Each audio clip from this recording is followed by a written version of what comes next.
Hello all, మొన్న బండి ముత్యాలమ్మ అమ్మవారి జాతరకి అయితే వెళ్ళాను.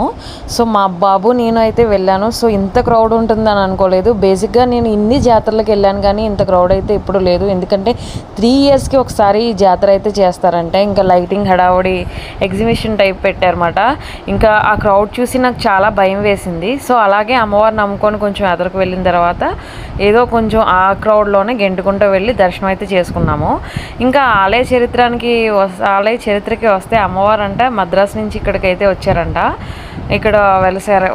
అక్కడి నుంచి ఇక్కడికి వచ్చి ప్రజల్ని అందరినీ కూడా చల్లగా చూస్తుందంట అమ్మవారు.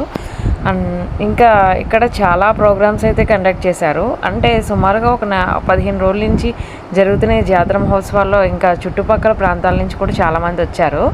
ఇంకా ట్రాఫిక్ అయితే 3 కిలోమీటర్స్ నుంచి అన్నీ ఆపేశారన్నమాట. నాకైతే చాలా టెరిఫిక్గా అనిపించేసింది. ఎందుకంటే బాబుని తీసుకుని వెళ్ళాను కదా, ఇంత దూరం వచ్చాను, ఈ క్రౌడ్లో మనం ఎలా వెళ్తామో ఏంటి అనేది ఫైనల్గా అయితే బైక్ తీసుకోవడానికి చాలా టైం పట్టేసింది. ఇంకా అమ్మవారి ఆలయం చాలా కోలాహలంగా ఉంది. సో బండి ముత్యాలమ్మ అమ్మవారు అంటే మీ అందరికీ తెలిసిందే కదా, ఆవిడ మహిమలు అంతా ఇంత కాదు. చాలామంది వేటపోతులు వేసుకుంటారు. ఈ అమ్మవారి ఆలయం దగ్గరికి వెళ్ళిన వాళ్ళు కంపల్సరీగా పేరుపాలెం అయితే వెళ్తారు బీచ్కి. ఎందుకంటే అమ్మవారి ఆలయం పేరుపాలెం బీచ్ దగ్గరలో అయితే ఉంటుంది.